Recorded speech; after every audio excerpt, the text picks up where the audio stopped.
Hello दोस्तों। कैसे हैं आप सब। आशा है कि बिल्कुल आप सब ठीक ठाक होंगे। तो मैं आपको आज से एक सप्ताह तक ऑब्जेक्टिव क्वेश्चन आपको कराया। फिजिक्स 1 का, फिजिक्स 2 का, फिर उसके बाद बायोलॉजी 1 का, बायोलॉजी 2 का, केमिस्ट्री 1, केमिस्ट्री 2 का। अब सबका ऑब्जेक्टिव और सब्जेक्टिव मैंने दो दो लेसन करवा चुके हैं। और केमिस्ट्री का भी धातु अधातु ये सब हो चुका। अब देखिए, मैंने बायोलॉजी का भी 3-4 सब्जेक्टिव पढ़ा दिए, केमिस्ट्री का भी 3 पढ़ा दिए। आज आपको हम केमिस्ट्री का ही चैप्टर 4 पढ़ाएंगे। आज से 2-4 दिन सब्जेक्टिव हम 4 अध्याय तक आपको कंप्लीट करेंगे, क्योंकि 2 अध्याय तक मैंने सबका फिजिक्स केमिस्ट्री बायोलॉजी का क्लियर कर चुका हूं। अब सब्जेक्टिव 4 अध्याय, केमिस्ट्री भी 4 अध्याय, फिजिक्स 4 अध्याय, बायोलॉजी 4 अध्याय, ये सब कंप्लीट करके मैं आपका सब्जेक्टिव का एग्जाम लूंगा क्लास में। तो आप सब आज से नोट में तैयार कीजिएगा। जो जो हम पढ़ाएंगे वही आपका एग्जाम लेंगे। और आप जानते हैं कि मेरा जो वीवीआई क्वेश्चन सब एग्जाम में भी कितना लड़ता है, कितना आता है, इसलिए मैं बार बार आपसे विनती करता हूं कि आप सब जो है अपने कॉपी में नोटबुक तैयार करें। क्योंकि आप उस समय कम नंबर लाइएगा तो हमें भी दुख होगा और आपका भी, मम्मी पापा का भी दुख होगा, रिलेशन आपका दुख होगा। देखो न, मेरा बेटा बेटी इतना पढ़ा, सेकेंड आया। क्या ये आपको अच्छा लगेगा? बिल्कुल नहीं। इसलिए आप जो है हमारे कहे अनुसार चलिए। बस कुछ ही समय बचा है, आप थोड़ा सा मेहनत कीजिएगा तो सफल हो जाइएगा। आपका भी नाम, मेरा भी नाम होगा। तो मैं आपको ले चलता हूँ केमिस्ट्री के चौथा अध्याय, चैप्टर 4 केमिस्ट्री। देखिए, चैप्टर 4 है कार्बन तथा इसके यौगिक के बारे में आज पढ़ना है। पहले कार्बन के बारे में हमें जानना है। कार्बन की, देखो कार्बन जो है इसकी परमाणु संख्या 6 है। कार्बन क्या है, कि किससे प्राप्त होता है, यह सब के बारे में हम विस्तृत जानकारी आपसे देंगे। तो देखिए, कार्बन शब्द लैटिन भाषा के कार्बो शब्द से आया है। ये कार्बन शब्द जो है लैटिन भाषा के कार्बो शब्द से आया है। आपसे पूछा जाए कि कार्बो का अर्थ है, देखिए आप ये सोचिएगा कि यह सवाल जो है परिचय में आपको एक्स्ट्रा नॉलेज है। हो सकता है एग्जाम में भी पूछा कार्बन क्या है, कार्बन की परमाणु संख्या, कार्बन का आपरूप क्या पूछा है। इसलिए हम आपको बार बार कह रहे हैं। तो आप सब जो है कार्बन शब्द लैटिन भाषा के कार्बो शब्द से भी है। पूछेंगे रे कार्बन शब्द जो किससे बना है, तो आपको बोलना है कार्बन शब्द लैटिन भाषा के कार्बो शब्द से आया। किससे आया ना? कार्बो शब्द से, जिसका अर्थ है कोयला या चारकोल। जिसका अर्थ है कोयला या चारकोल। आप सबको अच्छी तरह पता होना चाहिए कि कोयला कहाँ से प्राप्त होता है। कोयला धरती के अंदर से खनिज पदार्थ के रूप में पदार्थ होते हैं। और कोयला 1-2 वर्षों में नहीं बनता है। कोयला बनने में हजारों वर्ष का समय लगता है। आप सब जानते हैं कि धरती के अंदर बहुत दिनों तक बिना वायु को, बिना ताप के वह धरती के अंदर सड़ने गलने से, वह प्रक्रिया बदलने से कोयला में होता है। तो आपको चारकोल की बात करते रहे। चारकोल अलग अलग वैज्ञानिक ने अलग अलग प्रकार के समझाया। जैसे एग्जाम्पल, आप अपने घर में एक बर्तन ऐसा लीजिए जिसमें लकड़ी का टुकड़ा टुकड़ा करके रखिए। लकड़ी का टुकड़ा जब करिएगा ना, तो लकड़ी का टुकड़ा को आप जो है गर्म करके एक बर्तन में दीजिए, उसमें पानी दीजिए और उसको गर्म कीजिए और ढक दीजिए। ढकने के बाद जब अपने आप अंदर गर्म होगा, और गर्म होने के बाद देखिएगा, नहीं नहीं सॉरी, आप बर्तन में लकड़ी का गुटका सब तो उसमें काट के रख दीजिए, उसको गर्म कीजिए। गर्म करने के बाद जब वह बहुत गर्म हो जाएगा तो आप उसको फिर से निकाले, देखिए वह किस रूप में बदला। वह कोक के रूप में बदला होगा, चारकोल के रूप में बदला होगा। तो कार्बन शब्द लैटिन भाषा के कार्बो शब्द से आया है, जिसका अर्थ है कोयला या चारकोल। आपसे पूछेंगे जिसका अर्थ है कोयला या चारकोल, पूछेंगे किस भाषा से आया है, तो बोलना लैटिन भाषा से आया है। रे इसका अर्थ क्या होता है? कार्बन शब्द लैटिन भाषा के कार्बो शब्द से आया है, जिसका अर्थ है कोयला या चारकोल। जिसका अर्थ क्या है? कोयला या चारकोल। कार्बन एक धातु है। कार्बन एक क्या है? ओधातु। ओधातु आपको पता होना चाहिए कि ओधातु सर किसे कहते हैं। रे मेटल को आपको कई बार बताए हैं, जो विद्युत का सुचालक हो, तान्य हो, आघातबरी हो, और वह विद्युत का आसानी से अपने रास्ते जाने देता है। ये सब आपका क्या है बाबू? धातु, मेटल है। जिसे कलम दे दे, इसमें लाइन यहाँ देंगे, बल्ब या जलेगा नहीं। क्यों? क्योंकि ये विद्युत का क्या है? कुचालक। इसके होकर, प्लास्टिक के होकर विद्युत का संचालन नहीं होगा, इसलिए बाबू। तो आते हैं, कार्बन एक धातु है जिसका संकेत सी है। रे कार्बन की परमाणु संख्या 6। कार्बन की परमाणु संख्या कितनी होती है बाबू? 6। आपसे पूछेंगे कि बता कार्बन की परमाणु संख्या कितनी होती है, तो आपको बोलना 6 होती है। अरे कार्बन का परमाणु द्रव्यमान कितना होता है? 12। 6 का डबल कर दीजिए। कार्बन की संकेत सी, कार्बन की परमाणु संख्या 6, कार्बन का द्रव्यमान संख्या 12 है। उसके बाद पृथ्वी पर कार्बन की उपस्थिति कितना है? 0.02% है। देखो, कार्बन के परमाणु द्रव्यमान 12 है, पृथ्वी पर कार्बन की उपस्थिति 0.02% है, हवा में इसकी उपस्थिति 0.03%। आप सब पढ़े होंगे ग्रेनो, हवा में अर्थात वायुमंडल में, कौन सी में नो? वायुमंडल में। तुम जान रहे कि O2 कितना परसेंट है? 21% है। पूछेंगे CO2 कितना परसेंट है? तो 0.03% है। यदि पूछेंगे नाइट्रोजन कितना परसेंट है, तो बोलेगा सर 78% है। ये सब हमारे वायुमंडल में पाए जाते हैं। और ऑक्सीजन गैस जिसको बोलता है बाबू, ऑक्सीजन गैस, ऑक्सीजन गैस कितना है? 0.07% है। ये हमारे वायुमंडल में पाए जाते हैं। कहाँ पाए जाते हैं बाबू? वायुमंडल में पाए जाते हैं। आपसे कोई भी पूछेगा कि बता वायुमंडल में O2 कितना परसेंट है, तो 21% है। वायुमंडल में CO2 गैस कितना प्रतिशत है, तो 0.03% है। पूछेंगे रे वायुमंडल में नाइट्रोजन गैस कितना परसेंट है, तो आपको बोलना है 78%, 78% है।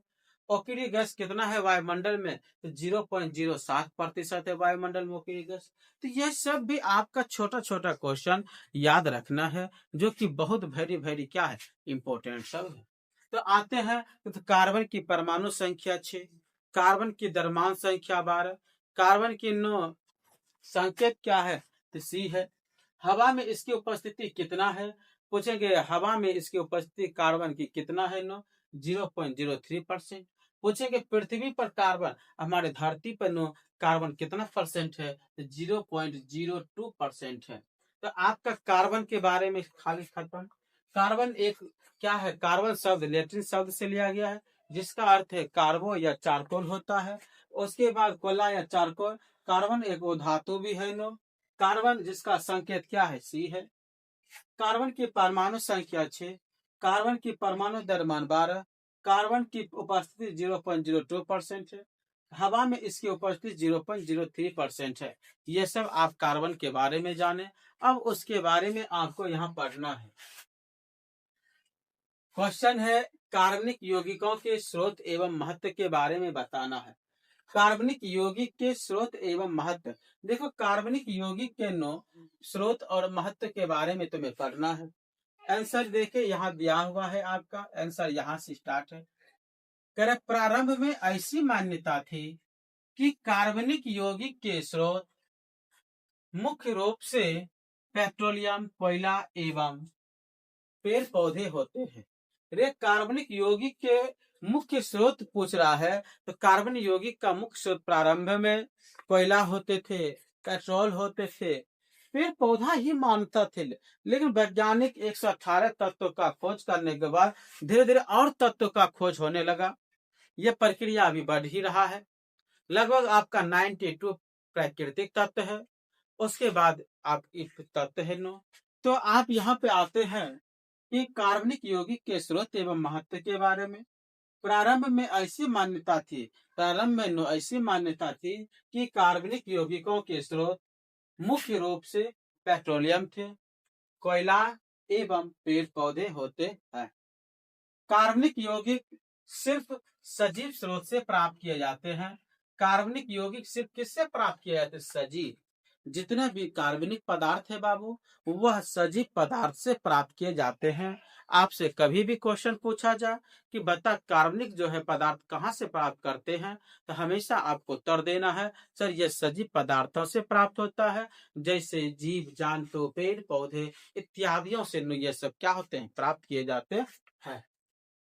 सजीव के बारे में आपको याद रहना चाहिए कि सजीव वैसे जीव जंतु को कहते हैं जो खाना खाता हो, जो वृद्धि करता हो, जो गति करता हो, रक्त की प्रभाव हो, ऑक्सीजन ग्रहण करता हो, वह सब आपका क्या है बाबू, ये है। सजीव स्रोत से प्राप्त किए जा सकते हैं तथा उन्हें प्रयोगशाला में तैयार करना संभव नहीं है। प्रयोगशाला में तैयार करना संभव नहीं है। लेकिन बर्जीलियस ने 1815 में जीवन शक्ति का सिद्धांत दिया, जिसके अनुसार सजीव पदार्थ में कार्बनिक यौगिक का निर्माण एक अदृश्य जीवन शक्ति द्वारा होता है। लेकिन इस धारणा का अंत हुआ जब बोहलर ने प्रयोगशाला में यूरिया कार्बनिक यौगिक का संश्लेषण अमोनियम साइनाइड और कार्बनिक यौगिक को गर्म करके किया। देखो बर्जीलियस एक महान वैज्ञानिक था, विदेश का था, उसने बहुत सारे पदार्थों को खोजा। तो बर्जीलियस एक शिष्य था, शिष्य मतलब हुआ अपना विद्यार्थी वो लोग। वह बोहलर नाम का वैज्ञानिक था जो कि अपने गुरुओं के कुछ असूलों पे और आदर्शों को पीछे छोड़ते हुए और वह कहाँ निकल गए आगे। तो बोहलर ने सबसे सर्वप्रथम प्रयोगशाला में यूरिया का क्या किया, खोज किया। तो आपसे पूछेंगे तो बता रहे किस वैज्ञानिक ने प्रयोगशाला में कार्बनिक पदार्थ को बनाया, तो आपको बोलना है यूरिया। जिसने किया था बोहलर ने किया था। तो यूरिया में नाइट्रोजन की प्रतिशतता होती है लगभग 46% होती है। आपसे पूछेंगे कि यूरिया में बता नाइट्रोजन कितना परसेंट है, तो आपको बोलना है 46%। तो देखो कार्बनिक यौगिक के स्रोत एवं महत्व के बारे में, प्रारंभ में ऐसी मान्यता थी कि कार्बनिक यौगिकों के स्रोत मुख्य रूप से पेट्रोलियम, कोयला एवं पेड़ पौधे। ये कार्बनिक यौगिक का मुख्य स्रोत जो है वह था पेट्रोलियम, कोयला और पेड़ पौधे ही थे। कार्बनिक यौगिक सिर्फ सजीव स्रोत से प्राप्त होते हैं। कार्बनिक यौगिक सिर्फ सजीव स्रोत से प्राप्त हो सकते हैं तथा उन्हें प्रयोगशाला में तैयार करना संभव नहीं है। लेकिन पेट्रोल को, कोयला को, यह सब को जितना भी है खनिज पदार्थ, पेट्रोल, डीजल, केरोसिन तेल, मिट्टी तेल, जो पोलता है, यह सब हम प्रयोगशाला में, लाइब्रेरी में इसका उपयोग और उत्पन्न नहीं कर सकते। जिसके अनुसार नहीं के प्राप्त किए जा सकते हैं, उन्हें प्रयोगशाला में तैयार करना संभव नहीं है। लेकिन बर्जीलियस ने 1815 में, बर्जीलियस नाम के वैज्ञानिक था, वह 1815 में जीवन शक्ति का सिद्धांत दिया। पूछेंगे ऑब्जेक्टिव में बता जीवन शक्ति का सिद्धांत कितने दिया, तो आपको उत्तर देना है बर्जीलियस ने दिया था। जीवन शक्ति का सिद्धांत किसने दिया, बर्जीलियस वैज्ञानिक ने दिया। 1815 में जीवन शक्ति का सिद्धांत बर्जीलियस महोदय ने दिया, जिसके अनुसार सजीव पदार्थों में कार्बनिक यौगिक का निर्माण एक अदृश्य जीवन शक्ति द्वारा होता है। यह बर्जीलियस महोदय ने बताया कि कार्बनिक यौगिक का निर्माण एक अदृश्य जीवन शक्ति द्वारा होता, ये देखो शक्ति द्वारा होता है। लेकिन इस धारणा का अंत किया किस वैज्ञानिक ने, उसी का चेला बोहलर ने प्रयोगशाला में यूरिया बनाया। कार्बनिक पदार्थ पहला क्या बनाया, यूरिया का संश्लेषण अमोनियम साइनाइड के मिला के, किसको मिला के, अमोनियम साइनाइड को, और कार्बनिक यौगिक को गर्म किया। और कार्बनिक यौगिक को क्या किया, गर्म करके यूरिया बना। अगला क्वेश्चन देखो, बर्जीलियस के सिद्धांत को लिखें।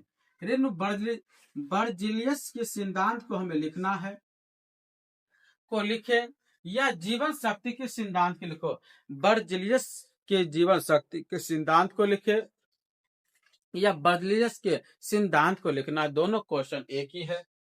क्वेश्चन है, इस सिद्धांत के अनुसार कार्बनिक यौगिकों को प्रयोगशाला में नहीं बनाया जा सकता है। रेनो, कार्बनिक यौगिकों को प्रयोगशाला में कदापि नहीं बनाया जा सकता है। इसका निर्माण एक महान शक्ति के प्रभाव से होता है और बिना उस शक्ति के इस यौगिकों का निर्माण संभव नहीं है। इस सिद्धांत को जीवन शक्ति का सिद्धांत कहते हैं। देखो, बर्ज़िलियस के सिद्धांत को समझना, कह रहे कि बर्ज़िलियस सिद्धांत ने यह बताया दुनिया को कि इसको हम प्रयोगशाला में नहीं बनाया जा सकता है। इसको साफ साफ लिखल है कि देखो, इस सिद्धांत के अनुसार कार्बनिक यौगिक को हम प्रयोगशाला में कदापि नहीं बना सकते हैं। उसके बाद इसका निर्माण एक महान शक्ति के प्रभाव से होता है और बिना उस शक्ति के इस यौगिक के निर्माण संभव नहीं है। इस सिद्धांत को हम जीवन शक्ति का सिद्धांत कहते हैं। इस सिद्धांत को हम क्या कहते हैं? जीवन शक्ति का सिद्धांत। आते हैं बर्ज़िलियस। देखो, बर्ज़िलियस के शिष्य अर्थात चेलवा जिसको कहता है, फ्रेडरिक बोहलर ने, इसका पूरा नाम, बोहलर का पूरा नाम है फ्रेडरिक बोहलर ने 1828 ईस्वी में अमोनिया साइनाइड को, ये देखो रसायन पदार्थ है, अमोनिया साइनाइड को गर्म करके यूरिया का निर्माण किया। अमोनिया साइनाइड को गर्म करके किसका निर्माण किया? यूरिया का। आपसे पूछेंगे कि बता, अमोनिया साइनाइड को गर्म करके बोहलर ने 1828 ईस्वी में अमोनिया साइनाइड को मिलाकर यूरिया का निर्माण किया। अमोनिया साइनाइड को गर्म करके यूरिया का निर्माण किया और इस सिद्धांत का खंडन किया। और इस सिद्धांत का क्या क्या उसने खंडन किया, जिसका सूत्र है NH4CNO। पूछेंगे रेनो क्या नाम है? NH4CNO। इसको गर्म किया और गर्म करने पर क्या बना? NH2CONH2।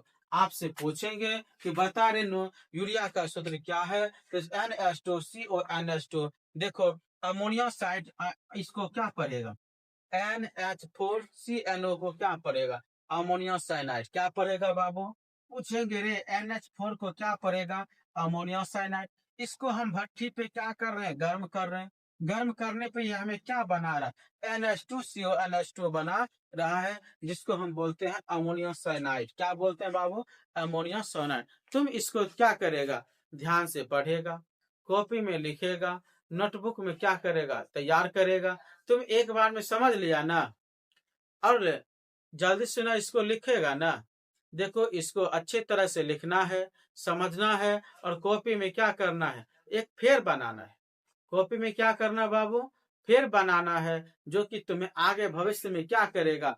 काम करेगा। आगे भविष्य में क्या करेगा? नो, काम करेगा। इसको जल्द तुम क्या करो, आज यहीं तक नो अच्छे से उतारो। अगर आपको वीडियो अच्छा लगा हो तो सब्सक्राइब कर देना, लाइक कर देना, कमेंट बॉक्स में करते रहना।